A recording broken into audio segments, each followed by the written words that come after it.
আমরা একটি প্রকল্প হাতে নিয়েছি যে সারা বাংলাদেশের সকল জেলা স্টেডিয়াম ক্রীড়া কমপ্লেক্স কিংবা আমাদের সুইমিং যে কমপ্লেক্সগুলো রয়েছে সেখানে সংস্কারের মাধ্যমে আমরা এগুলোকে সচল করতে চাই, নতুনভাবে একটি রূপ দিতে চাই। সো দ্যাট আমি আশা করি যে এই মুহূর্তে আমরা ইতিমধ্যে নীতিগত সিদ্ধান্ত নিয়েছি যুব এবং ক্রীড়া মন্ত্রণালয় যে আমরা মেলার জন্য বিগত সময় অনেক সময় দেখেছি যে পারমিশন দেওয়া হয়েছে মেলা করার জন্য, বাট আমি দায়িত্ব নেওয়ার পরে এখন পর্যন্ত কোনো মেলা উদযাপন করার জন্য কোনো দায়িত্ব বা কোনো পারমিশন দেওয়া হয়নি এবং ভবিষ্যতেও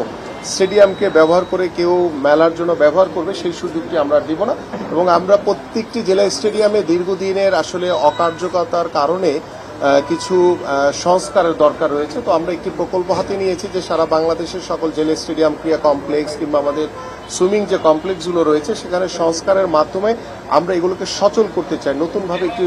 রূপ দিতে চাই, যে রূপের মাধ্যমে আশা করি যে আমাদের যে একদম তৃণমূল থেকে যে খেলোয়াড় তুলে আনার যে চেষ্টা সেটাকে যাতে আমরা সঠিকভাবে বাস্তবায়ন করতে পারি। দেখেন সেই খেলার মাঠগুলো কি কোথায় কি অবস্থায় রয়েছে সেটাই ডেফিনেটলি আমরা ইতিমধ্যে যে খেলার মাঠ সংরক্ষণের জন্য